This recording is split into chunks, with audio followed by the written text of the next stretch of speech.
कर्कट राशि हजुरहरूको 2083 सालको राशिफल सुन्नुहोस् है त। त्यस्तै मासिक राशिफल र अन्य महत्त्वपूर्ण ज्योतिषीय जानकारीको लागि हामीलाई फलो गर्नुहोला।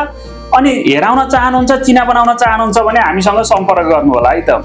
हजुरहरूको 2083 सालमा ग्रहको गोचरले सूर्य, मङ्गल, राहु, केतु, बृहस्पति लगायत सबै नवग्रहको गोचरले 9-12 भाव एकदमै शक्तिशाली रूपमा एक्टिभ गरिदिएकाले सहयोगमा मन जाने, धार्मिक काममा रुचि बढ्ने छ हजुरहरूलाई है त। दान सहयोगमा रुचि बढ्ने, पुण्यको काममा रुचि बढ्ने, अरू कोही दुखी गरिब देखे कि वात्तै सहयोग गर्न मन लागिहाल्ने यस्तो अवस्था आउँछ हजुरहरूलाई। अनि कहिल्यै पनि नगएको ठाउँमा यात्रा हुने, कहिल्यै पनि नगएको मन्दिर तीर्थ जाने, हजुर धर्मकर्म जाने, यी कुराहरू योग छ हजुरलाई है त। अपरिचित व्यक्तिको साथ सहयोग मिल्ने छ हजुरहरूलाई। कहिले नगएको ठाउँमा, कहिले नगएको मन्दिरमा जाने, अपरिचित व्यक्तिको साथ सहयोग मिल्ने छ। विदेशमा बसेकालाई शुभ छ। त्यस्तै नेपालबाट जो विदेश जाने सोच्नु भएको छ एकदमै राम्रो योग बनेको छ। विदेश यात्राको योग एकदमै राम्रो छ। लामो दूरीको यात्राको योग पनि छ हजुरहरूलाई। पारिवारिक यात्राको योग पनि छ। अचानक लाभ र अवसर छ। लाभै लाभ हुन सक्ने वर्ष छ। अलिकति मेहनत गर्नु होला है त। त्यस्तै स्वास्थ्यमा चाहिँ अलिकति ध्यान दिनु होला, सजग पुर्याउनु होला, खानपानमा एकदमै विचार पुर्याउनु होला, होसियार हुनु होला। अनावश्यक खर्च र घरयासी खर्चबाट बच्दिनु होला है त। अनावश्यक खर्च र घरयासी खर्च नगर्नु होला।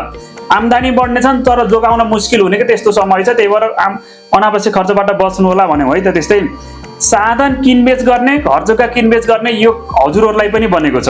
त्यस्तै प्रेम सम्बन्धमा अलिकति खटपट हुने भयो, उतार चढाव हुने भयो, खटपट हुने भयो। सानो कुराले पनि सम्बन्ध टुट्नै सक्छ हजुरहरूलाई। यो कुरामा विचार पुर्याउनु होला है त। शिक्षामा चाहिँ राम्रो छ। जो विद्यार्थी भाइ बहिनी हुनुहुन्छ हजुरहरूलाई बधाई छ, एकदमै राम्रो छ। शिक्षा क्षेत्र एकदमै राम्रो छ। पढाइमा रुचि गर्ने, खेल मनोरञ्जन भन्दा पनि पढाइमा ध्यान दिने यी कुराहरू छ। अनि सन्तानको कारणबाट हजुरहरूलाई अलि मनमा खिन्नता छाउन सक्छ। त्यो कुरा चाहिँ विचार पुर्याउनु होला है त।